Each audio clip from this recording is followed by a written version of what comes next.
Vídeo e audiolivro. Mudar. Caminhos para a transformação verdadeira. Flávio Gicovati. Capítulo 6. Um último obstáculo. O medo da felicidade.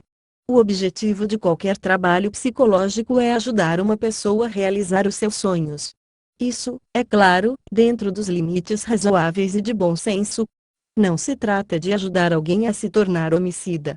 O intuito é o de contribuir para que dada criatura evolua emocionalmente e se torne competente para viver sozinha, venha a ser mais hábil no trato social e nas abordagens de caráter erótico ou sentimental, consiga ser mais determinada e menos perfeccionista nas questões de trabalho, torne-se mais disciplinada e senhora de seus desejos, vencendo a preguiça, a compulsão alimentar e tudo que estiver limitando o pleno exercício de suas potencialidades.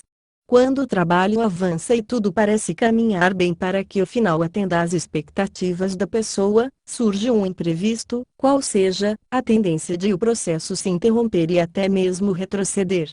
Vejamos um exemplo. Um indivíduo, com a ajuda dos recursos terapêuticos, se dispõe a se exercitar regularmente e seguir um esquema alimentar adequado por meio do qual deverá perder, digamos, seus 12 quilos sobressalentes. Tudo caminha bem e, depois de, digamos, 90 dias, ele perdeu 10 dos 12 quilos ansiados. O que costuma acontecer? O afrouxamento da disciplina e a estagnação nesse peso, ou, ainda, a retomada dos velhos hábitos alimentares e a recuperação de alguns dos quilos perdidos, se não todos.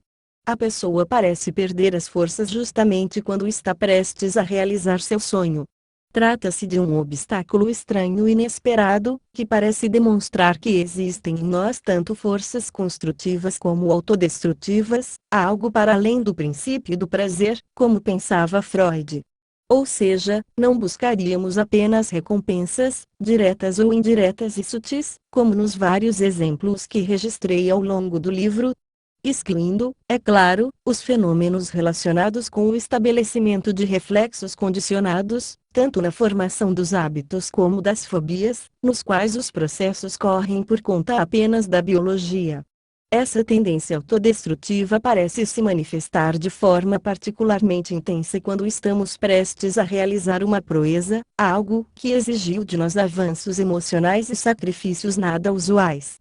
O emagrecimento é um bom exemplo, pois exige enorme empenho, assim como capacidade de administrar a ansiedade causada pela renúncia a uma compulsão que apaziguava.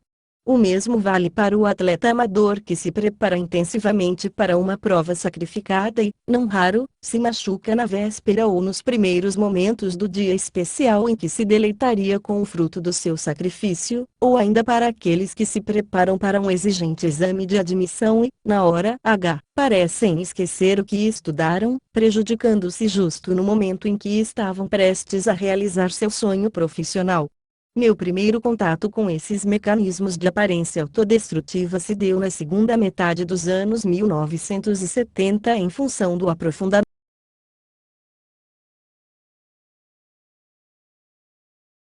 das minhas reflexões acerca da paixão. Foi ficando cada vez mais claro para mim que esse sentimento amoroso intenso acontece entre pessoas que têm grandes afinidades, tanto de caráter como de gostos, interesses e projetos de vida. O encontro é vivido de forma tão forte que parece mais um reencontro. É como se já tivessem sido parceiros em outra vida. Ao menos em tese, a paixão deveria se transformar em união estável, aumentando rapidamente o número de casais felizes e competentes para realizar seus sonhos românticos. Mas o que eu observava, e observo até hoje, não é isso. O fato é que a grande maioria das histórias de paixão termina com a separação dos que se amam.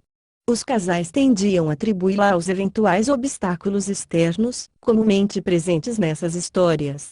Assim, diziam, e ouço coisas parecidas até hoje, que não podiam se afastar de um casamento prévio com um parceiro pouco interessante mas dependente, que não conseguiam se ver longe do cotidiano dos filhos, que não achavam prudente deixar de lado significativas diferenças de idade, de raça, eventuais distâncias geográficas etc., separavam-se da pessoa amada, renunciando a um vínculo amoroso de qualidade em favor de relacionamentos medíocres. e não satisfatórios.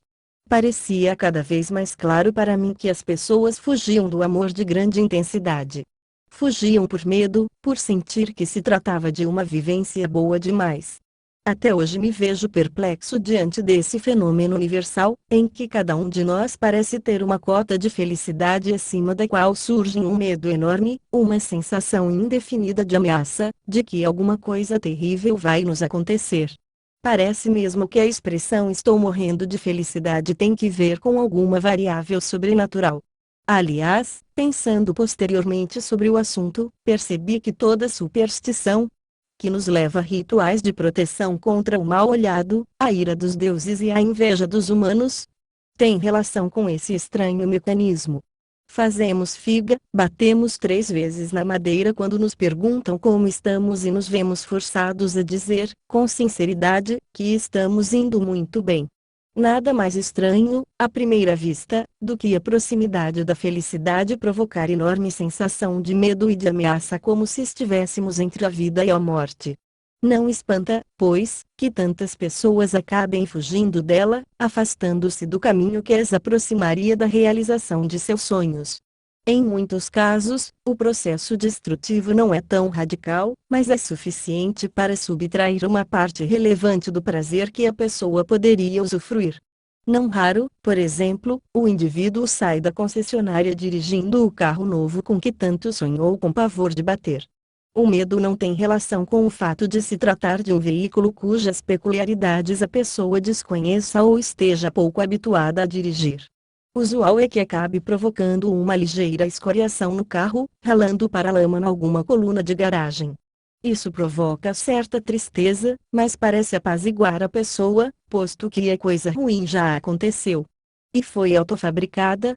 Chamou-me a atenção o fato de um mecanismo autodestrutivo proposto por Freud surgir de forma palpável apenas quando a pessoa se vê diante de algo capaz de gerar grande felicidade. E isso não estava bem de acordo com suas observações. Para ele, a destrutividade poderia se manifestar a qualquer momento e em variadas situações. Em síntese, penso que não temos uma tendência autodestrutiva de natureza instintiva, e sim padecemos de um mecanismo peculiar de sabotagem que se manifesta quando estamos bem perto de atingir nossas maiores metas. É como se, depois de nadar uma longa distância, temêssemos morrer na praia. As primeiras descrições de fenômenos parecidos com esse remontam à década de 1960, uns 10 anos antes das minhas considerações acerca do medo do amor. 1978. Tratavam do medo do sucesso profissional de certas moças que, segundo se pensava na época, teriam, em virtude dessas conquistas, grande dificuldade na área sentimental, uma vez que os homens costumavam preferir parceiras menos bem-sucedidas que eles. Talvez não fosse apenas essa razão do temor, e sim o fato de elas ainda fazerem parte de uma geração de mulheres em que o sucesso profissional correspondia a uma conquista enorme e incomum. De todo modo, é indiscutível que conseguir atingir todas as metas que se pretende e com as quais se sonhou tanto é raro. Poucos são os esportistas que não tremem na hora das maiores conquistas. Esses são heróis legítimos, pois conseguiram superar o maior de todos os obstáculos, o que vive dentro de nós e, desde 1980, tenho chamado de medo da felicidade. O medo da felicidade seria o responsável por esses processos autodestrutivos que só se manifestam na fronteira, no momento em que estamos prestes a alcançar algo que muito nos encanta e com o qual havíamos sonhado.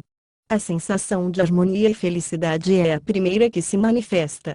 Porém, logo em seguida aparecem uma inquietação, um medo difuso de não sei o que. A pessoa fica felicíssima e, ao mesmo tempo, se sente brutalmente ameaçada, como se de fato existisse uma espada sobre sua cabeça. A felicidade mistura-se ao medo, provocando uma sensação peculiar, difícil de ser descrita, mas muito fácil de ser reconhecida por quem já vivenciou esse estado. O melhor exemplo dessa estranha mistura é o que acontece na paixão. Defino paixão como a associação de um encaixe sentimental de enorme intensidade com um medo de igual dimensão. Paixão igual amor mais medo. É uma vivência peculiar, corresponde a um estado extraordinário. Francesco Oberoni. diferente dos estados usuais porque a inquietação e a felicidade se misturam de forma indissolúvel.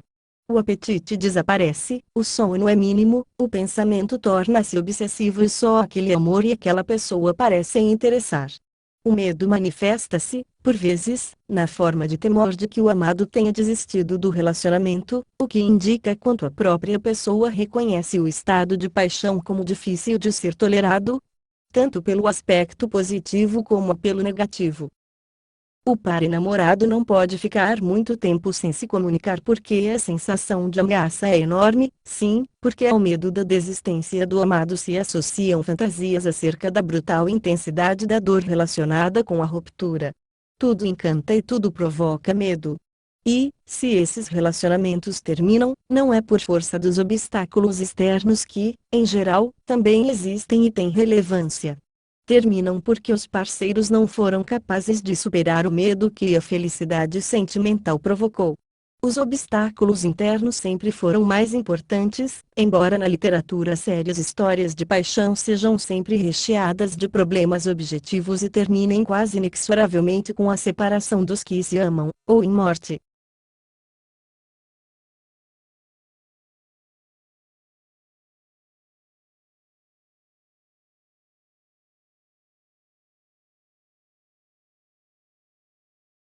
É sempre bom registrar o fato de que alguns poucos casais se dispuseram a enfrentar o medo e trataram de encarar também os obstáculos externos para concretizar seu objetivo romântico. Não se arrependeram. A qualidade sentimental que os unia era mesmo ótima, de modo que a vida seguiu em concórdia. É claro que, com o fim do medo, aquele estado extraordinário se esvai, pois ele depende da aliança do amor com o medo. Sobrou só o amor, sereno, harmônico e rico em projetos em comum. O curioso é que qualquer novo avanço que o casal que se ama consegue fazer, por exemplo, reestruturando sua vida financeira e podendo se mudar para uma casa melhor, provoca, de novo, manifestações do medo da felicidade. Uma das formas de expressão do medo se dá pela produção de pequenos incidentes destrutivos, similares ao exemplo que dei de ralar o paralama do carro novo. Assim, o casal acaba se envolvendo em alguma discussão por motivo fútil, provocada por um dos dois mas não neutralizada pelo outro. Ou seja, estavam atrás de alguma coisa ruim com o intuito de pagar um pedágio ao medo e usufruir do prazer principal. Semelhantemente agem as pessoas que, tomando um copo de aguardente no bar, antes de ingeri-lo acham conveniente dar uma parte ao santo. Destruir uma porção menor da felicidade visando preservar o principal pode parecer, num primeiro momento, um processo autodestrutivo, porém, a real intenção é cuidar do mais importante. Assim, até nos processos aparentemente destrutivos relacionados com o medo da felicidade, o que está em jogo é algo construtivo, pois o intuito é o de abrir mão de uma parte menor para garantir, ainda que por meio simbólico, a manutenção do que nos é caro. Afinal, qual a origem desse fenômeno? Por que somos assim? Por que não podemos usufruir com tranquilidade a harmonia e a serenidade que nos assola quando finalmente resolvemos a maior parte de nossos problemas e nos encontramos num estado quase paradisíaco? A descrição do fenômeno foi feita por meio de exemplos cuja existência é indiscutível, assim, não há como negá-la. A hipótese explicativa que descreverei a seguir é uma mera possibilidade, algo que para mim faz sentido e está em sintonia com várias outras constatações que tenho feito a respeito da psicologia humana. Se corresponde ou não a uma aproximação interessante da verdade, o tempo se encarregará de responder. Aqui a coloco com muita convicção, pois é um ponto de vista que me acompanha há mais de 30 anos e nenhuma outra hipótese me surgiu para explicar melhor o fato indiscutível de que a felicidade provoca um medo irracional, que pode contribuir drasticamente para que nos afastemos de nossos maiores objetivos. Penso que o medo da felicidade tem relação direta com o trauma do nascimento. Otto Rank. Sempre me emociono ao pensar na nossa origem, na forma como somos gerados e no nascimento. A condição uterina pode não ser perfeita, mas é muito mais próxima da homeostase do que qualquer outra condição que vivenciaremos nos tempos iniciais depois do parto. Por séculos, os médicos não se condoeram com as dores que as mulheres sofrem durante o parto. em meados do século XX, passaram a atentar para a necessidade de atenuar o sofrimento delas, passou-se a falar em parto sem dor, mas só para a mãe. Anos mais tarde, surgiram as primeiras indicações de que seria conveniente atenuar também o sofrimento do feto. Apareceram as primeiras manifestações acerca de nascer sorrindo. Frederic Le Boyer, autor da obra publicada uns 40 anos depois do livro de Rank, hipótese improvável, mas marco do início de alguma preocupação com as dores do parto também do ponto de vista do bebê.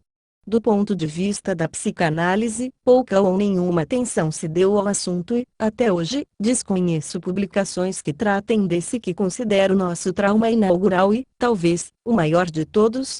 Estávamos em uma condição de relativa harmonia e de lá fomos expulsos de um momento para o outro. É claro que não dispomos de registro verbal do acontecido.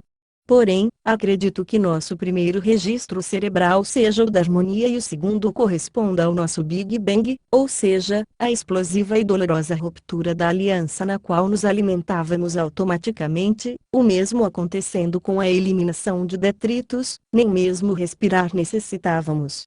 A criança nasce em pânico, e até hoje não dispomos de meios adequados para atenuar esse trauma. É claro que considero válidas todas as tentativas nessa direção, pois se formos capazes de aconchegar melhor um ser que nasce totalmente desamparado, não entendendo nada do que lhe está sucedendo e vivenciando dores e desconfortos até então desconhecidos, só poderemos estar lhe fazendo enorme bem. Aos poucos, a maior parte das crianças se concilia com a nova condição e aceita os atenuadores da dolorosa sensação de desamparo que agora estão à sua disposição. Atenção e carinho da mãe e de outros adultos, o prazer oral da amamentação, assim como se familiariza com as dores físicas que nos são próprias. Porém, penso que nosso cérebro registra tudo isso como uma dramática experiência, como um trauma intenso que provavelmente ganha registro definitivo em nosso sistema nervoso. Assim, se o trauma do nascimento não é algo genético, acaba funcionando como tal porque todos passamos por ele, sendo impossível imaginar, ao menos por hora, uma transição da condição uterina que não seja traumática. O registro bíblico disso sempre me impressionou e o cito de novo. Nascemos no paraíso e dele fomos expulsos. Fica fácil entender que, em maior ou menor dose, o trauma do nascimento está presente em nosso cérebro e acabará por interferir em nossa vida futura. Penso no tema da mesma forma que penso sobre as fobias em geral. Uma experiência traumática deixa um registro e o temor de que, em circunstâncias similares, possamos passar pela mesma vivência dolorosa. Assim, estávamos no útero, onde tudo estava ótimo. O que aconteceu depois? A ruptura desse equilíbrio e o início de todas as nossas dores humanas. Como isso funciona em nossa mente?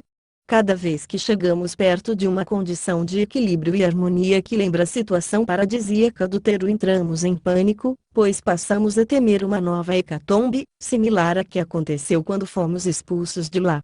O que fazemos? Fugimos dessa situação, pois tememos que ela nos traga outra dor, nova transição que agora seria morte. Nossa ou de alguém que nos seja muito importante. A propósito, penso que o medo da morte não corresponde efetivamente ao que nos espera. Acho que se trata da projeção para essa outra transição das dores que sentimos ao nascer. O semblante dos que estão morrendo costuma ser sereno, ao contrário do pânico visível nos neonatos. Aliás, quase tudo que Freud associava com a morte, destrutividade, busca de serenidade e harmonia, eu penso ter relação com o que vivenciamos antes de nascer e com o trauma que essa transição representou para nós. É mais fácil buscar e temer algo que, de alguma forma, já vivemos do que ter sensações similares a algo que desconhecemos e com cujos detalhes só depararemos oportunamente. Voltando ao medo da felicidade, acho que ele deriva dessa experiência traumática que nos leva a fugir de toda situação muito boa por medo que a ela se siga uma tragédia. Nada tem mais relação com a origem do trauma do que o fenômeno amoroso, no qual encontramos alguém que parece ser nossa outra metade, Platão, e cuja sensação de completude lembra a fusão uterina. Assim, o medo da felicidade amorosa é a maior de todas as manifestações dessa nossa fobia original e terrível. Não espanta que tanta gente ousada e determinada se acovarde diante desse modelo de felicidade, a pretextos vários, encontre um modo de se afastar dela. Fugir da felicidade sentimental rompendo com o amado corresponde a uma maneira radical de lidar com o medo. Trata-se de uma renúncia grave, ainda que feita a pretexto de preservar a própria vida ou a de pessoas queridas. Outros modos, já citados, correspondem à busca de motivos fúteis para que se formem tumultos e brigas desconfortáveis capazes de perturbar boa parte da felicidade que se poderia viver. Aqui a destrutividade parcial visa preservar o principal. É como qualquer promessa. Abrimos mão de alguma coisa boa em favor da preservação de outras, maiores e mais relevantes. Assim parece funcionar nossa mente quando se trata do medo da felicidade. Aceitamos prejuízos de dimensões variadas em favor da preservação do principal. Negociações que, embora ridículas, parecem apaziguar a mente de muitos de nós. Um aspecto curioso, e não raro nas fobias em geral, é que o medo da felicidade não se instala de imediato. As crianças não costumam se sentir limitadas na sua capacidade de obter alegrias e felicidades de todo tipo. Podem ir a um parque cheio de brinquedos, ganhar todos os tipos de presentes, doces e recompensas e, à noite, perguntar: e agora, o que mais vamos fazer? É curioso, pois para os adultos existem cotas, ou seja, depois de ganhar certa dose de presentes ou de momentos de alegria, a pessoa diz que por hora basta, que se esgotou sua capacidade de ser feliz. O trauma se dá ao nascer, mas sua manifestação acontecerá anos depois. Assim como ocorre com outras fobias, é como se a vivência apavorante ficasse encapsulada no cérebro e só se rompesse na puberdade, talvez por influência do que os adolescentes observam acontecer com outras pessoas que, por força de doutrinas religiosas, e será que estas não foram, um dia, forjadas em consequência desse curioso medo que nos habita? Ou de outras causas, acabam se agregando ao modo de ser de cada novo membro adulto da comunidade. Em doses que podem ser variadas, o medo da felicidade é universal. Todos temos um limite de fatos positivos que podemos suportar sem dar sinal de desconforto, medo ou manifestar tendências autodestrutivas.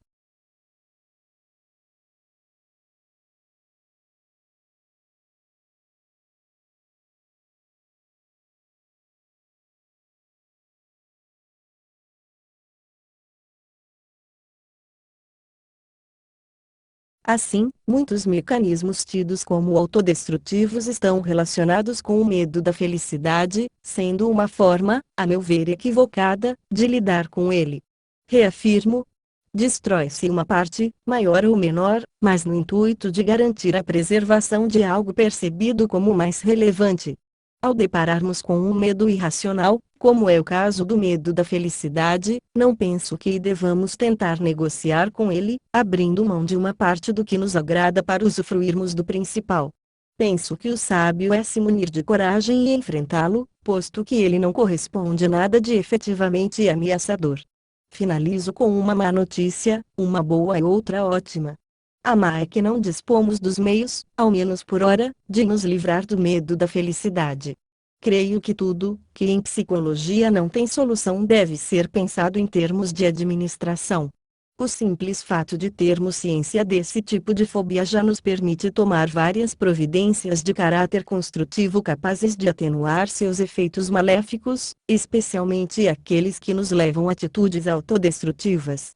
Cada vez que me vejo diante de um acontecimento muito gratificante, sei que me sentirei inseguro, amedrontado e propenso a fazer alguma bobagem. O que faço? Recolho-me, vou para casa, fico bem quieto e tento me acalmar. Sei que em horas ou dias o medo se atenuará e não mais agirei contra os meus interesses.